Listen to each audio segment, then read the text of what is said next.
வாழ வைப்பது இலக்கம். பூதளம் என்பதன் பொருள் பூமி. புத்தரின் வரலாற்றை கூறும் நூல் ஆசிய ஜோதி. ஒருவர் செய்யக்கூடாதது தீவினை. நேர்மையான வாழ்க்கை வாழ்பவர். எல்லா உயிர்களிடத்தும் இரக்கம் கொண்டவர். எளிதாகும் பிரித்தெழுதுக. எளிது கூட்டல் ஆகும். லைட் ஆஃப் ஆசியா என்ற நூலை எழுதியவர் எட்வின் அர்னால்ட். மலை ப்ளஸ் எல்லாம் சேர்த்தல கிடைப்பது மலையெல்லாம்.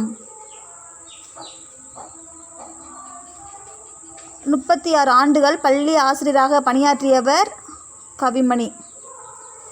இனிமை ப்ளஸ் உயிர் சேர்த்து எழுதுவது இன்னுயிர். தமக்கென முயலா நோன்றால் பிறருக்கென முயலுனர் உண்மையானே என்னும் அடிகள் இடம்பெற்ற நூல் புறநானூறு. வாடிய பயிரை கண்டபோதெல்லாம் வாடினேன் என்று கூறியவர் வள்ளலார். சத்திய தர்மசாலை உள்ள இடம் வடலூர். எல்லா உயிரிடத்தும் அன்பு செலுத்துதல் மனிதநேயம். தம் பொருளை கவர்ந்தவரிடம் டாஸ் காட்டியவர் வள்ளலார். அன்பு.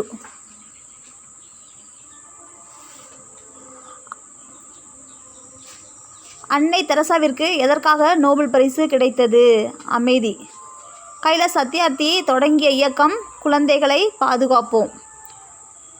வாழ்க்கை என்பது நீ சாகும் வரை அல்ல, மற்றவர் மனத்தில் வாழும் வரை என்று கூறியவர் அன்னை தெரசா.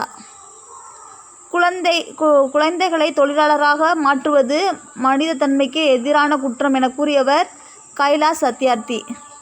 அமைதிக்கான நோபல் பரிசு பெற்ற இந்தியர் கைலாஷ் சத்யார்த்தி. எது இருக்கும் இடத்தில் மனிதநேயமும் இருக்கும். அன்பு. மெர்சி என்பதன் கலைச்சொல் இரக்கம். யாருடைய இதயம் கொடையாக கொடுக்கப்பட்டது? கஜேந்திரன். கஜேந்திரன் என்னும் சொல்லின் பொருள் உள்ளத்தை கொள்ளை கொண்டவன். கடந்த 30 ஆண்டுகளில் மீட்கெடுக்கப்பட்ட குழந்தை தொழிலாளர்கள் 86,000. மக்களுக்கு செய்யும் பணியே இறைவனுக்கு செய்யும் பணி என்று வாழ்ந்தவர் அன்னை தெரசா. மனித நேயத்தில் மகத்தானது உறுப்பு கொடை. எல்லா உயிர்களிடத்தும் அன்பு செலுத்த தேவையான பண்பு நன்றி உணர்வு, இன்சொல் பேசுதல், பரிவு. அனைத்தும் கரெக்டு. கவிமணி என்னும் பட்டம் பெற்றவர் கவிமணி தேசிய விநாயகம் பிள்ளை. எட்வர்ட் அர்னால்ட் எழுதிய நூலை தழுவி தமிழில் எழுதப்பட்ட நூல் ஆசிய ஜோதி. எல்லாருக்கும் எளிய செயல் என்று புத்தர் கூறுவது உயிர்களை அழிப்பது. பாலை எல்லாம் பிரித்து எழுதுக. பாலை கூட்டல் எல்லாம். குழந்தைகள் தினம் கொண்டாடப்படுவது நவம்பர் 14. எதனை காண விரும்புவது மனித இயல்பு? அழகு. அணி என்பதன் பொருள்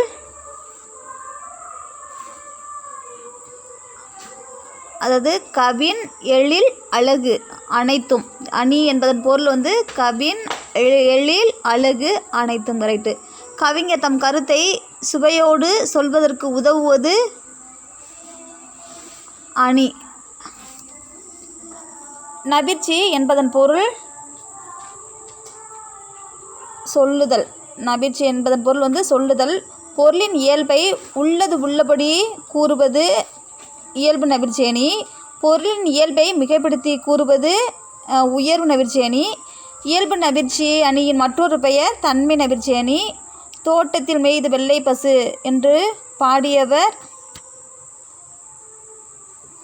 கவிமணி. பசுவும் கன்றும் ஒன்றுடன் ஒன்று கொஞ்சி விளையாடுவதை கூறும் அணி இயல்பு நபிர்ச்சியணி. தாய் பாடும் தாலாட்டு பாடல் எவ்வகை அணி? உயர்வு நவிழ்ச்சி அணி. லோரி என்பதன் கலைச்சொல் சரக்குந்து. ஒரு நாளும் நம்மை விட்டு செல்லாதது நன்மையும் தீமையும். ஏழைகளுக்கு உதவி செய்வதன் பெயர் ஈகை. பிற உயிர்களிடத்தும் எதனை கண்டு வருந்துவது அறிவின் பயன்? துன்பத்தை. எது இல்லாமல் இருப்பது சிறந்த அறம்? குற்றம். யாருக்கு தீங்கு செய்தவர்கள் தப்ப முடியாது? பெரியோர்.